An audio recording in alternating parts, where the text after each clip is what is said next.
शास्त्री जी, आपके इस शहर के प्रतिष्ठित आर्य समाज के धुरा संभालने वाले माननीय जगताप जी, इस विद्यालय के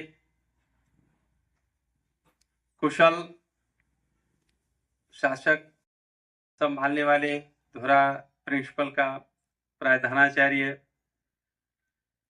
शिक्षक शिक्षेतर कर्मचारीगण और देश के भविष्य मेरे प्यारे बच्चों,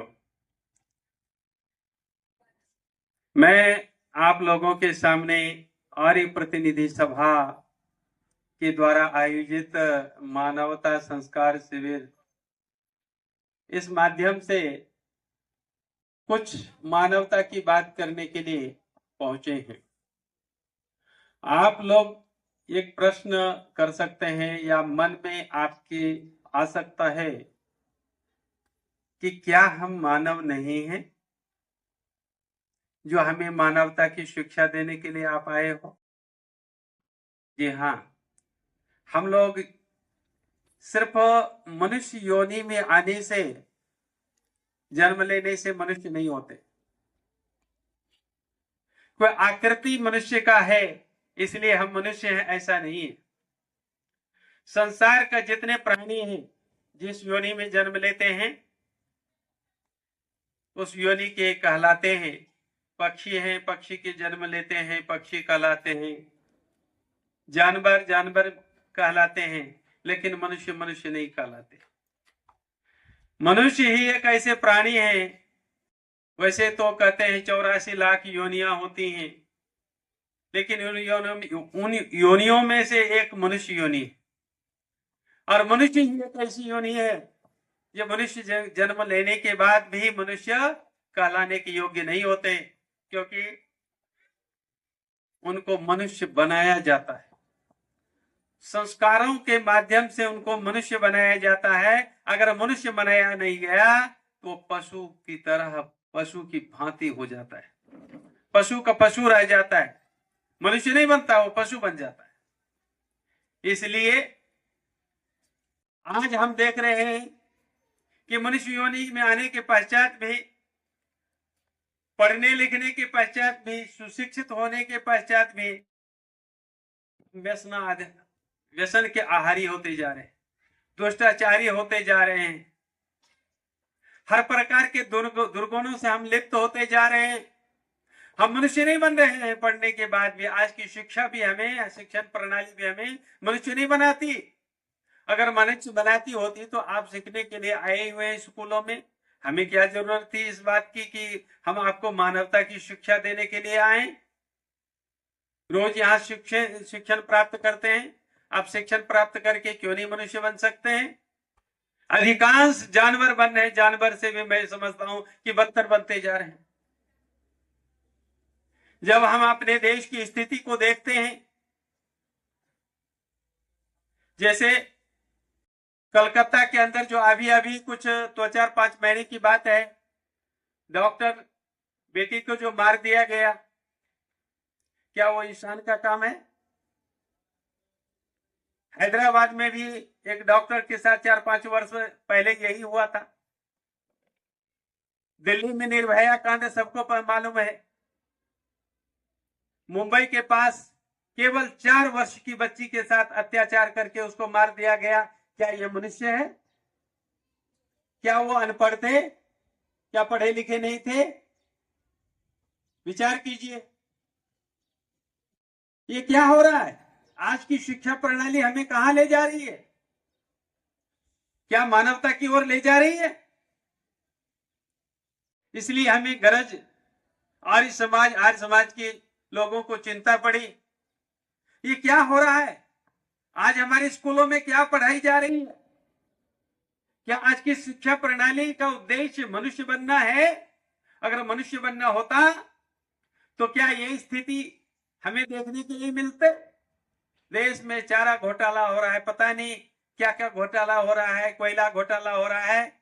ये क्या मूर्ख आदमी कर रहे हैं या अनपढ़ आदमी कर रहे हैं? देश के नागरिक किस ओर जा रहे हैं, आज हमें विचार करने की आवश्यकता है। क्या स्कूलों में आकर के वो शिक्षण प्राप्त हो रहा है जिससे कि हम मनुष्य बने? एक समय था, कुछ समय तक धर्म शिक्षा पढ़ाई जाती थी, अब वो भी हमारे सिलेबस से बाहर कर दिया गया है। न तो हम धर्म जानते हैं, न कर्म जानते हैं, न हम अपने आप को पहचान सकते हैं, न अपने देश को जानते हैं। हम क्या कर रहे हैं? हमारी शिक्षा प्रणाली हमें क्या बना रही है? विचार करने की बात है, सोचनीय विषय है। आप सभी लोग, हम सभी लोग विद्यालय में आते हैं अच्छे बनने के लिए आते हैं, हम मनुष्य बने, हम अच्छी शिक्षा को प्राप्त करें। लेकिन दुर्भाग्य इस बात की है कि हमें अच्छी शिक्षा मिल नहीं पा रही है, हम मनुष्य नहीं बन पा रहे हैं, और शिक्षण भी हमें मानव नहीं बना पा रहे। मनुष्य बनने के लिए ही हम यहां पर दरअसल में आते हैं, बाद में हम कुछ बनते हैं। हम विद्यार्थियों को पूछते हैं, विद्यार्थियों पढ़ लिख करके क्या बनोगे? कोई बनता है मैं डॉक्टर बनूंगा, इंजीनियर बनूंगा, अध्यापक बनूंगा, अभिनेता बनूंगा, अभियंता बनूंगा, इत्यादि बात करते हैं। कोई ये नहीं कहते हैं, सैकड़ों में एकाध ही बच्चे कहते होंगे जो हम मनुष्य बनने के लिए विद्यालय में आए हैं, पढ़ करके पहले मनुष्य बनेंगे, उसके बाद डॉक्टर बनेंगे, इंजीनियर बनेंगे या अध्यापक बनेंगे। आप संस्कार की प्राप्ति के लिए यहाँ आए हैं। जैसे अन्न का संस्कार करने पर भोजन बनता है, लकड़ियों का संस्कार करने पर फर्नीचर बनता है, वैसे ही अध्यापक अपने बच्चों का संस्कार करके उसके जीवन को अच्छा बनाते हैं। जिस बच्चे का संस्कार हो जाता है वो बच्चा अच्छा बन जाता है। तो अच्छा बनने के लिए आए हैं, अच्छा बनने के लिए अध्यापक के सामने आए हैं, अध्यापक के पास आए हैं कि हमें ज्ञान की प्राप्ति हो। तो याद रखना बच्चों, सबसे पहले ज्ञान की प्राप्ति के लिए आपको श्रद्धावान बनना है। आपके अंदर श्रद्धा होनी चाहिए, निष्ठा होनी चाहिए, अध्यापकों के प्रति सम्मान होना चाहिए। पहला गुरु माँ होती हैं, दूसरा पिता होते हैं, तीसरा आचार्य। ये जो है ना शिक्षक वर्ग, ये तीसरे नंबर पर आते हैं। हमारे यहाँ का है वो बच्चा बहुत सौभाग्यशाली हैं जिनके माता पिता धर्मात्मा और माता सदाचारी हैं, पतिव्रता हैं। माता यस्य पतिव्रता, पिता यस्य सदाचारी। जिसके माता पतिव्रता हैं, पिता सदाचारी हैं, वो बहुत सौभाग्यशाली बच्चे होते हैं। अगर माता पिता सदाचारी और पतिव्रता नहीं है तो फिर क्या करेंगे? स्कूल में आकर के अच्छे शिक्षक के सानिध्य में आकर के हम शिक्षण प्राप्त करते हैं, संस्कारों की उपलब्ध प्राप्त करते हैं, संस्कार को प्राप्त करते हैं जिससे कि हम अच्छा बने। इसलिए अच्छे स्कूलों में हमारे माता पिता पढ़ाते हैं। चलो हम तो पढ़े लिखे नहीं है, हमारे पिता पढ़े लिखे नहीं है, तो पिता और माता सोचते हैं हम तो पढ़े लिखे नहीं है, चलो अच्छे स्कूल में जाकर के अपने बच्चों का एडमिशन दें, जहां संस्कार प्राप्त करके, शिक्षण प्राप्त करके वो अच्छा बन सके। और अध्यापक की परिभाषा भी यही है, जो अपने बच्चों को संस्कार देने में सक्षम हो सके उसी को अध्यापक कहते हैं। अधि-आ-पक, ये 3 शब्द इसमें है। पच धातु से पक शब्द बनता है जिसका अर्थ होता है सिझाना, पकाना। जैसे माँ अपने घर में अन्नों का संस्कार करती हैं, उनके कंकर पत्थर निकाल करके पहले उसको स्वच्छ करके साफ करते हैं अन्नों को, और फिर उसके बाद भोजन बनाते हैं उचित प्रकार से। उसी प्रकार से अपने सानिध्य में आए हुए बच्चों का जो ज्ञान की अग्नि में, ज्ञान की भट्ठे में जो संस्कार देते हैं, पकाते हैं ज्ञान की अग्नि में, उसको अध्यापक कहते हैं। और कैसे पकाते हैं? जैसे मां चूल्हे पर अग्नि के ऊपर तब तक उस अन्न को सिझाते हैं जब तक वह सिझ ना जाए, उसी तरह से अध्यापक वो होते हैं जब तक अब उनके सानिध्य में आए हुए बच्चे ज्ञान की अग्नि में पक ना जाए तब तक वह उनके ऊपर संस्कार करने का प्रयत्न करते हैं, ज्ञान देने का प्रयत्न करते हैं। इसलिए उसको कहते हैं आपक। उसके बाद आ लग जाता है। पच धातु से पक शब्द बना है, जिसका अर्थ होता है ऐसे जाना। यहाँ संस्कृत के कोई प्राध्यापक होंगे या संस्कृत कोई अध्यापक होंगे से इस विद्यालय में अगर संस्कृत होगा तो वो जान सकते हैं, उनको पता है। और उसके बाद क्या करती है मां कि अधि उत्तम प्रकार से जब तक पक ना जाए पकाते हैं। जब तक उत्तम प्रकार से ज्ञान की अग्नि चूल्हे पर जब तक अच्छे प्रकार से न पक जाए तब तक वह मां उसका संस्कार करती है, अन्न का संस्कार करती है, तब वो जाकर के भोजन बनता है। उसी प्रकार से अध्यापक वो होते हैं जो अपने सानिध्य में आए हुए बच्चों को ज्ञान की अग्नि में उत्तम प्रकार से जब तक पक ना जाए तब तक उनको अग्नि में, ज्ञान की अग्नि में पकाते हैं। और ये हमारी प्रणाली कब थी? जब हमारे गुरुकुलीय पद्धति थी। गुरुकुलीय पद्धति से पढ़ाई होती थी तो गुरुकुलों में गए हुए बच्चे को तब तक पकाया जाता था जब तक वह पक ना जाए ज्ञान की अग्नि में। और 24 वर्षों तक, 6 वर्ष के होते थे, छठी में होते थे, या 6 वर्ष या 8 वर्ष या 12 वर्ष की उम्र में ले जाकर के गुरुकुल के पास छोड़ा जाता था गुरुकुल में, और गुरुकुल के आचार्य उनको पढ़ाते थे। तब तक पढ़ाते जब तक वह ज्ञान की अग्नि में परिपक्व नहीं हो जाता था पढ़ करके, वेदों को पढ़ करके। आज के अध्यापक को भी शायद अध्यापक कहना थोड़ा सा कठिन हो रहा है, क्योंकि अध्यापक के भी कहेंगे क्या करें सर, हमारे पास तो 1 वर्ष रहते हैं, दूसरे वर्ष दूसरे क्लास में चले जाते हैं, दूसरे अध्यापक होते हैं पढ़ाने वाले, तीसरे साल में तीसरे होते हैं, एक के पास हमारी पढ़ाई समाप्त नहीं होती। तो हम लोग इस परिस्थिति में भी हम आते हैं, हम ज्ञान की अग्नि में पके। अध्यापक हमें ज्ञान से संस्कारित करे, और तब आप संस्कारित बनोगे जब आप श्रद्धा लेकर के आओगे, श्रद्धावान बन के आओगे, आते हो अध्यापक के पास, तो श्रद्धावान लभते ज्ञानम, श्रद्धावान विद्यार्थी को ही ज्ञान की प्राप्ति होती है। इसलिए सबसे पहले मनुष्य बनने के लिए आप श्रद्धावान बनो, आपके अंदर श्रद्धा होनी चाहिए, गुरुओं के प्रति, माता पिता के प्रति श्रद्धा होनी चाहिए। आजकल के विद्यार्थियों में श्रद्धा ही नहीं दिखती, श्रद्धाहीन होते जा रहे हैं।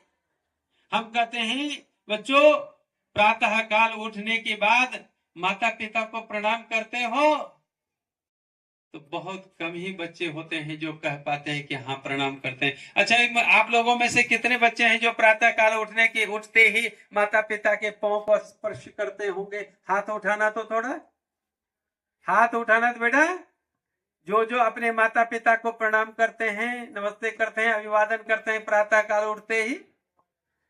हम तो राम कृष्ण की संतान हैं, हमारे पूर्वज थे, और कहते हैं रामायण के अंदर लिखते हैं प्रातः काल उठ के रघुनाथा, मातु पिता गुरु नावहि माता। प्रातः काल उठते ही हमारे बच्चे माता पिता गुरु को नमस्कार करते थे, माथा टेकते थे। लेकिन आज हम आप लोगों को पूछते हैं तो आप लोग जो बच्चे हो, कोई 7वीं के होंगे, कोई 8वीं के होंगे, 5वीं के होंगे, मुझे लगता है कोई 4थी के शायद होंगे, जैसे उम्र से दिख रहा है। लेकिन इतने वर्ष पढ़ के हो गए, 4थी में आ गए, और हम पहला जो शिक्षण माता पिता है, गुरु है, उनको भी हम नहीं समझ पाए। उनको नमस्कार करना चाहिए, देव हमारे हैं, हमारे जन्मदाता हैं, इस संसार में उतारने वाले, अवतरित करने वाले हैं, उनको हम प्रणाम करना नहीं सीख पाए। और हमारे गुरुजी, मैं समझता हूं वहां भी कुछ कमजोरी रही होगी, जो ये नहीं बता पाए कि देखो बेटे, सीखना तो बात की बात है, पहले सीखने की क्रिया समझो। ऐसे ही ज्ञान की प्राप्ति नहीं होती। आप प्यासे हैं और जल से बड़ा कुंभ के पास जाते हैं, और जाने के बाद ऐसे ही आपको पानी मिलने वाला नहीं है, झुकना पड़ता है उस घाघर के सामने, माट के सामने, और झुकोगे तब वो झुक करके भी आपको पानी देने वाला है घाघर। आप झुकोगे नहीं, माट भी झुकने वाला नहीं है, झुक करके आपको पानी देने वाला नहीं है। आपको माट के नीचे जाना पड़ेगा, आपकी अंजलि उनके नीचे जाना चाहिए। उसी तरह से माता पिता के चरणों का जब तक स्पर्श नहीं करेंगे, गुरुजनों का चरण स्पर्श नहीं करेंगे, तो कैसे आपको विद्या आएगी? कैसे ज्ञान की प्राप्ति कर पाओगे, उपलब्धता कर पाओगे? एक भी बच्चे हाथ ऊपर नहीं कर सके, इसका मतलब है कि ज्ञान हमारा कितना कमजोर है। तो मैं अध्यापक वर्ग से भी कहूंगा कि सबसे पहले इनको नम्रता सिखाइए। जब तक इनके अंदर झुकना नहीं आता तब तक विद्या नहीं आएगी। विद्या विनयेन शोभते, विद्या नम्रता के बिना सुंदर नहीं दिखती है, शोभा नहीं बढ़ाती है। विद्या तो नम्रता देती है, जिसके अंदर नम्रता ना आए वो विद्यार्थी नहीं बन सकता। विद्या की शोभा तो नम्रता में है, वो नम्रता पहले सिखाएं और उसके बाद आप विद्या ग्रहण करने के पात्र बन जाएंगे। इसलिए मैंने कहा कि पहले श्रद्धावान बनो। जब तक आप श्रद्धावान नहीं बनते तब तक आपको विद्या आने वाली नहीं है।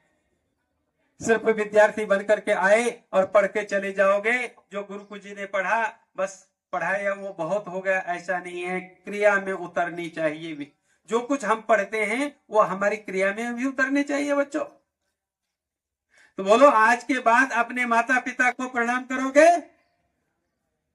बच्चों, आपके लिए मैं बोल रहा हूं, आप अगर ज्ञानवान बनना चाहते हैं, ज्ञान की प्राप्ति करना चाहते हैं, अच्छा बनना चाहते हैं जीवन में, तो सबसे पहले उसके लिए यह कसौटी है कि आपके अंदर नम्रता होनी चाहिए, आपके अंदर विनम्र भाव होना चाहिए, आपके अंदर माता पिता गुरु के प्रति श्रद्धा होनी चाहिए पहले, और माता पिता को प्रणाम करना चाहिए। उठते ही अपने माता पिता को नमस्ते करोगे। संध्या काल में, संध्या के समय जब आप सोने के लिए बिस्तर पर जाओगे तो सबसे पहले माता पिता के जाकर के चरण को छू लेना और उसके बाद सोने के लिए जाना। ये मेरा कहना मानोगे या नहीं मानोगे? कोई बच्चे बोल नहीं रहे हो। अरे अपने ही माता पिता को, अपने आई वडिलांना नमस्कार करणार आहे की नाही? सगळ्यात अगोदर काय केलं पाहिजे? आपल्या आई वडिलांना प्रणाम केलं पाहिजे, नमस्ते केलं पाहिजे। जर तुम्हाला ज्ञानाची प्राप्ती करायची असेल तर सर्वात प्रथम तुम्हाला नम्र, तुमच्या अंदर श्रद्धा दिसली पाहिजे। जर श्रद्धा नसेल तर तुम्ही ज्ञानाची प्राप्ती करू शकणार नाही। तर आजपासून तुम्ही संकल्प घ्या की आम्ही दररोज आई वडिलांना संध्याकाळी आणि सकाळी उठते वेळेस नमस्कार करणार आहे, पाव स्पर्श करून प्रणाम करणार आहे विद्येची प्राप्ती करण्यासाठी। कारण की ते देव पण आहे, त्याने आम्हाला जन्म दिले, पालन पोषण केले, खाऊ घालतात की नाही? कोण खाऊ घालतात? कोण स्वयंपाक करतात? आई करते। मग आईला प्रणाम करू नये का?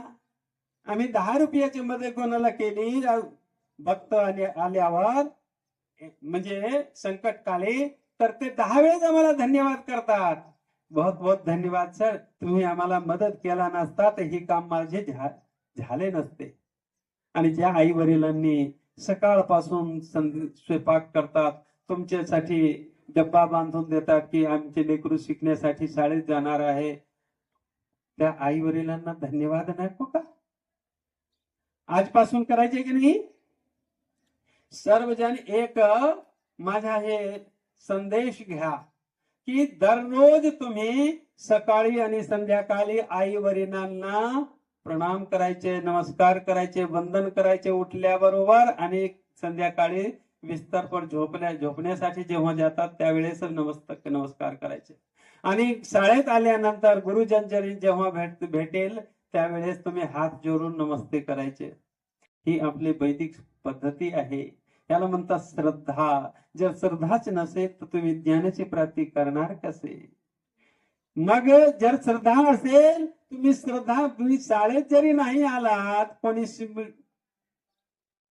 एखाद वेळेस पैशाच्या अभावी म्हणजे शाळा करू शकत नाही, घरी जरी तुम्ही राहतात, तर जर तुमच्या मध्ये श्रद्धा असेल ज्ञानची प्राप्ती करण्यासाठी, घरी बसून तुम्ही श्रद्धाने ज्ञानची प्राप्ती करू शकता। लक्षात ठेवा, सगळे काही विद्या आणि सर्व काही ज्ञान शाळामध्ये येऊनच प्राप्त होते असे नाही आहे. तुम्ही विज्ञानामध्ये पाहिलं असेल, वाचलं असेल किंवा अध्यापक शिकवलं असेल, एक मनुष्य आहे, ते झाडातून फळ खाली पडतंय आणि त्या फळाला पाहून तो आश्चर्यचकित होतो की हा फळ वर का गेला नाही, खाली कशाला आले, कावर पडले. त्याने पृथ्वीमध्ये गुरुत्वाकर्षण शक्तीचे निर्माण केले, त्याने ज्ञान प्राप्त करून घेतले की पृथ्वीमध्ये गुरुत्वाकर्षण शक्ती आहे. ते कुठलेही शाळेत जाऊन नाही शिकले. पत्तामधून गळून पाणी, ते सूर्याचा प्रकाश येतो, ते पाहून फोटोग्राफरचे निर्माण केले. त्यांनी कुठलेही शाळेमध्ये नाही गेलते. ते माणूस घरामध्ये भाप पाहून ढक्कन, जे आई स्वयंपाक करतात त्याच्यावर जे भात वगैरे करतात त्यावेळेस ढक्कन जे आहे ना, भापाने असे ढकढक ढकढक करतो आणि ते पाहून रेलचे इंजिन तयार केले. त्या माणसांनी कधी स्कूलमध्ये शिक्षण प्राप्त नाही केले. असेही तुम्हाला घरी बसून बरेचसे काही ज्ञान, श्रद्धा असेल तुमच्यामध्ये, ज्ञान ग्रहण करण्याची शक्ती असेल तर तिथेही तुम्ही प्राप्त करू शकता. तुम्हाला एक उदाहरण देऊन आपल्या विचाराला मी विराम देणार आहे. कारण की मी सुरुवातीपासून मराठीमध्ये बोललो, कारण हिंदीमध्ये बोललो. हिंदी माझी मातृभाषा आहे. मी उत्तर भारतचे राहणार आहे, मला मराठी येत नाही. तरीही म्हणजे तुम्ही काहीच उत्तर देणे गेलो म्हणून मला वाटलं की तुटक्या फुटक्या भाषेमध्ये कावर नसो, मराठीमध्येच बोलली पाहिजे. एखाद वेळ समजून घेतील विद्यार्थी. तुम्हाला एक महाभारतचं उदाहरण देतो. महाभारतामध्ये एकलव्यचे नाव तुम्ही ऐकलं असेल. एकलव्य त्यावेळेस थोडासा ब्राह्मणवाद चालू होता आजकालच्या युगाच्या सारखा. तर त्यावेळेस अर्जुनाला धनुर्विद्या शिकविणारे द्रोणाचार्य होते. द्रोणाचार्याच्या जवळ तो एकलव्य जातो आणि त्यांना म्हणतो, गुरुवर मला ही धनुर्विद्या शिकायची आहे. त्यावेळेस तिथं शिकू दिले नाही, कारण की ते भील पुत्र होते. जातपात थोडासा त्यापासून म्हणजे महाभारतच्या काळापासूनच चालू झाला आणि त्यामुळे भारतीय संस्कृतीच्या धर्माच्या पतन झाला. तेथूनच सुरू झाला. मग त्याने काय केले, त्याला शिकू दिले नाही. त्यांच्यामध्ये उत्कृष्ट इच्छा होती, श्रद्धा होती की मला शिकायचे आहे, धनुर्विद्या शिकायची आहे. त्याने गुरुवर श्रद्धा ठेवली आणि मूर्ती जंगलामध्ये गुरुची मातीची मूर्ती तयार केली आणि त्यालाच अभिवादन करून आणि मूर्तीलाच आणि धनुर्विद्याचे अभ्यास करू लागले. इतके धनुर्विद्यामध्ये प्रवीण झाले की एकदा द्रोणाचार्य आपल्या शिष्य अर्जुनाला घेऊन त्या जंगलमध्ये फिरण्यासाठी जात होते आणि त्याच्या सोबत त्याचा कुत्राही जात होता. कुत्र्याची एक स्वभाव असतो, कधी लांब पर्यंत पुढे पुढे जातो, कधी मागे जातो, कधी इकडे जातो, कधी इकडे जातो, सोबत चालत नाही. कधी पुढे जात सोबत जात लांब पर्यंत पुढे जातो कधी कधी. तर तो पुढे गेला, थोडं पुढे गेला आणि पुढे गेल्यानंतर त्याने पाहिले की इथे एक माणूस आहे आणि तो काहीतरी करत आहे. तो काय कोण होता? एकलव्य होता. तो अभ्यास करत होता. त्या माणसाला पाहून कुत्र्याचा स्वभाव असतो की कुठेही माणसं दिसले की भाव भाव करायचे, भोकायचे, है की नाही? ते भोकत होते, भोकू लागले, आवाज करू लागले. मग त्याने एकलव्याने विचार केला, याच्या बोलणे, याचे भोकणे बंद केलं पाहिजे. त्याने धनुष्यबाण उचललं आणि त्याने धनुष्यबाण मारले, बाण मारले त्या कुत्र्याला. आणि अशा प्रकारे मारले की कुत्र्याचं तोंड घायल होऊ नये, त्याच्यामध्ये घाव होऊ नये तोंडात. असे बाण मारले की तिथं जाऊन बाण त्याच्या तोंडात बसला. तो हा वा वा वा करत होता आणि त्याच्या तोंडात जाऊन बाण बसला. आता तो बोलू शकत नाही, भाव करू शकला नाही. तो परत गेला द्रोणाचार्य जवळ. द्रोणाचार्य जवळ गेल्यानंतर त्याने पाहिले की कुत्र्याच्या तोंडात बाण अडकलेला आहे. अर्जुनला म्हणले, अर्जुन कुत्र्याच्या तोंडातून बाण काढ. काढले आणि बघ त्याच्या तोंडामध्ये घाव तर झाला नाही, तोंड घायल तर झालं नाही, तर त्याने पाहिलं तर थोडाही खरोच लागलेला नव्हता. त्याचे हे कौशल्य पाहून की कोण बाण मारला असेल किती कौशल्य धनुर्विद्यामध्ये प्राप्त केलेलं आहे की कुत्र्याच्या तोंडात बाण मारतो आणि कुत्र्याच्या तोंड घायल होत नाही. कमाल ची गोष्ट आहे. कमाल वाटते की नाही बेटा? मग ते कुत्र्याच्या मागे मागे जातो आणि त्या एकलव्याला पाहतो. एकलव्य धनुर्विद्या त्या ठिकाणी शिकत होता, अभ्यास करत होता. त्याला बोलवलं आणि त्याने त्याला विचारलं की तू कुत्र्याला मारलं का? हो, मी कुत्र्याला मारलो, कारण की तो इथं भोकत होता आणि मला अभ्यास करण्यामध्ये अडचण होत होता आणि मी त्याला मारलो. पण मी त्याला त्याचा तोंड घायल केलेला नाही. त्याच्या तोंडात म्हणजे घाव निर्माण होईल असे मी मारलेला नाही, फक्त त्यांचे तोंड बंद व्हावं मारलेलं आहे, यासाठी मारलेलं आहे. ते धनुर्विद्येच्या कौशल्य तू कसं प्राप्त केलास? त्यांनी म्हणजे तुमच्याकडून प्राप्त केलो. तू माझ्याकडे तर कधी शिकला नाही. त्याने घेऊन दाखवलं की ही मूर्ती तुमची आहे आणि तुमच्या मी मूर्ती बनवून श्रद्धा ठेवून आम्ही मी अभ्यास केलं. तर विद्यार्थ्यांनो, विद्या कोणाला येत आहे? जो श्रद्धावान आहे, जो गुरुच्या प्रती श्रद्धा ठेवतो, आईच्या प्रती श्रद्धा ठेवतो, वडिलांच्या प्रती श्रद्धा ज्याच्या हृदयामध्ये आहे त्यालाच विद्याची प्राप्ती होऊ शकते. जर श्रद्धा नाही आहे तर कितीही गुरुजवळ येऊन शिकलं तर विद्यार्थी बनत नाही, विद्या ग्रहण करत नाही, विद्या प्राप्त होत नाही. तुमच्याच मध्ये बघा ना की कोणी फर्स्ट येतात, कोणी सेकंड येतात, कोणी थर्ड येतात, कोणी नपासी होतात. होत आहे की नाही? मग विद्यार्थ्यांना गुरुने ते वेगवेगळ्या प्रकारे शिकवले का? नाही. जेवढे श्रद्धेने अभ्यास करतात तेवढे श्रद्धेने त्यांना, जेवढी श्रद्धा आहे त्याप्रमाणे त्याला, परिश्रमाप्रमाणे त्याला, अभ्यासाप्रमाणे, श्रद्धाप्रमाणे विद्याची प्राप्ती होते. गुरु सारखेच सर्वांना शिकवतात, कोणाला कमी जास्त करत नाही. परंतु जो जैसे मेहनत करतात, जशी श्रद्धा सेवन अभ्यास करतात, तसे त्यांच्या ज्ञानाची प्राप्ती होते. तर माझा विषय आजचा हे आहे की तुम्ही श्रद्धावान व्हाल. विद्यार्थी हो, श्रद्धा जोपर्यंत तुमच्यामध्ये निर्माण होत नाही आई वडिलांच्या प्रती, गुरूंच्या प्रती, तोपर्यंत तुम्ही विद्या प्राप्त करू शकत नाही. आणि विना विद्या, विना ज्ञानाने तुम्ही मनुष्य बनू शकत नाही. एवढेच मी सांगण्यासाठी आलो की तुम्ही श्रद्धावान व्हावं अगोदर. तर श्रद्धावान लभते ज्ञानम, श्रद्धावानला विद्येची प्राप्ती होते. एवढेच बोलून मी आज अपेक्षा हे करतो की तुम्ही घरी गेल्यानंतर तुम्ही श्रद्धाने आई वडिलांवर श्रद्धा ठेवणार, आई वडिलांना नमस्कार करणार, वंदन करणार.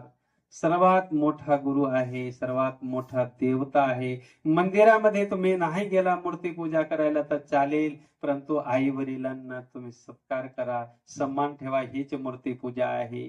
कारण की मूर्ती म्हणजे ज्याच्यामध्ये आत्मा निवास करतो, जो ज्याच्यामध्ये आत्मा आहे, ज्याच्यामध्ये प्राण आहे, प्राण सोडण्याची इच्छा करतो, त्याला मूर्ती म्हणतात. त्याची वेगळी व्याख्या नंतर कधीतरी करू. परंतु आज माझा उपदेश एवढेच आहे, तुम्ही आई वडिलांच्या प्रती श्रद्धा, गुरूंच्या प्रती श्रद्धा ठेवा, मग तुम्हाला ज्ञानाची प्राप्ती होईल. एवढेच बोलून मी आपल्या वक्तव्याला विराम देतो आणि आशा करतो आजपासून तुम्ही आई वडिलांना दररोज सकाळी आणि संध्याकाळी वंदन करणार, नमस्कार करणार आहात की नाही? विद्यार्थ्यांनो, मराठीमध्ये बोलतो आहे आता, तर तुम्हाला कळायला पाहिजे. आई वडिलांना दररोज नमस्कार करणार आहात की नाही? सकाळी आणि 2 वेळा नमस्कार करायचे. ठीक आहे ना? मग आपोआप तुम्ही तुमच्यामध्ये परमेश्वर ज्ञान देईल, ज्ञानाची प्राप्ती होईल. एवढेच बोलून आपल्या वक्तव्याला विराम देतो आणि रजा घेतो. ओम शांती.